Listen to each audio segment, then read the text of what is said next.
MTY 008 पाठ्यक्रम का question, दाम्पत्य का विचार किस भाव से किया जाता है, उदाहरण सहित लिखिए। सप्तम भाव से पति और पत्नी का विचार करते हैं, इसलिए यह भाव दाम्पत्य जीवन के निर्धारण हेतु अत्यंत महत्वपूर्ण है। दाम्पत्य का निर्धारण करने के लिए सप्तम भाव सप्तमेश, सप्तम भाव का स्थिर कारक शुक्र, सप्तम भाव और सप्तमेश से संबंध रखने वाले शुभ या अशुभ ग्रह और गुरु की भूमिका, ये सभी दाम्पत्य जीवन के ज्योतिषीय कारक हैं। सप्तम भाव और सप्तमेश की भूमिका, जैसा कि आप जानते हैं कि किसी भी भाव का फल उस भाव और उस भाव के स्वामी की स्थिति पर टिका रहता है। दाम्पत्य जीवन के लिए सप्तम भाव और सप्तमेश की स्थिति उत्तरदायी है।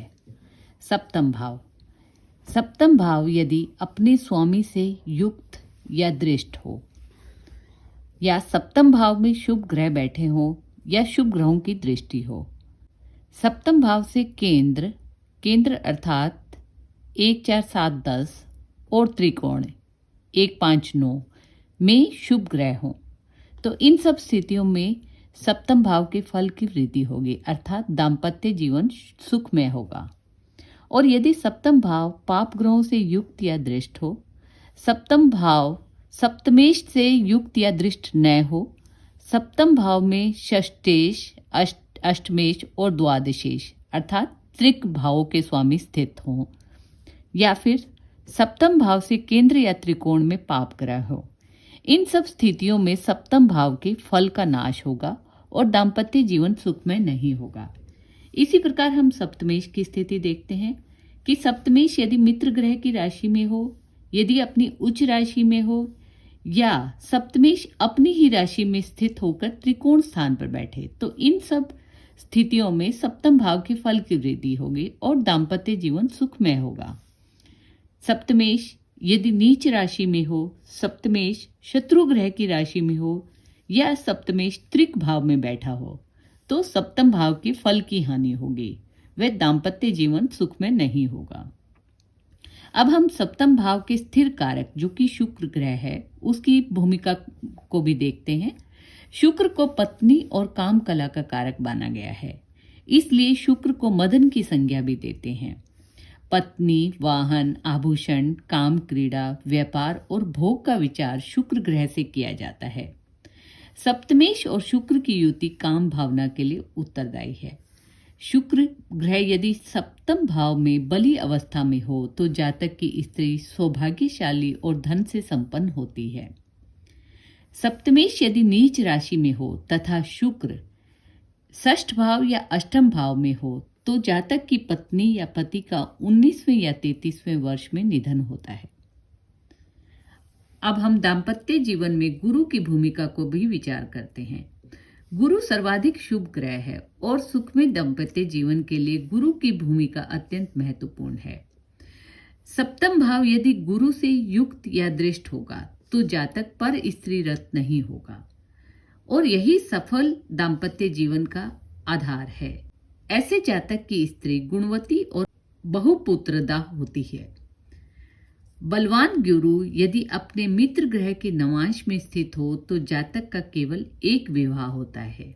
पाप ग्रहों का सप्तम भाव और सप्तमेश पर प्रभाव, सप्तम भाव में यदि पाप ग्रह स्थित हो या अप्रकाशक ग्रह राहु, केतु, शनि सप्तम भाव में स्थित हो, तो ऐसी स्थिति में पत्नी या पति दुष्ट प्रकृति के होते हैं। सप्तम भाव में यदि सूर्य हो तो पत्नी बांझ होती है।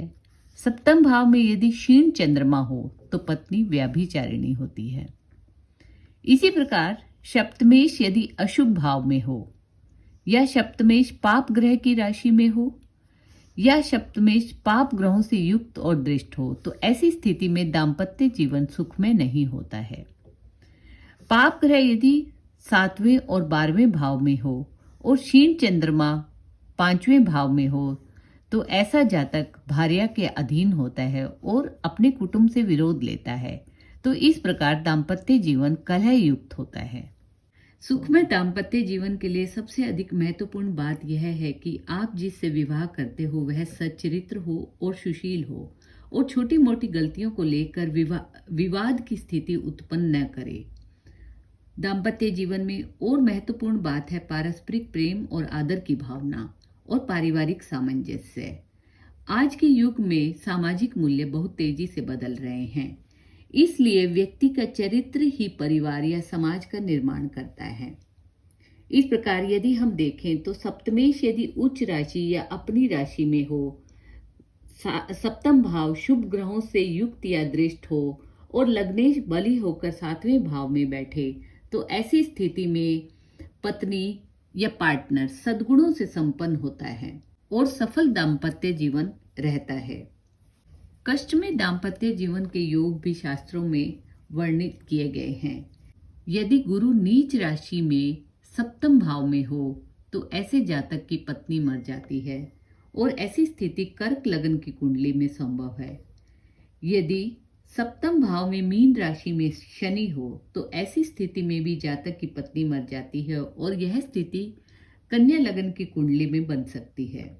सप्तमेश और द्वितीय शुक्र से युक्त होकर त्रिक भाव में बैठें और अशुभ ग्रहों से युक्त हो या दृष्ट हो, ऐसी स्थिति में भी संबंध विच्छेद के योग बनते हैं।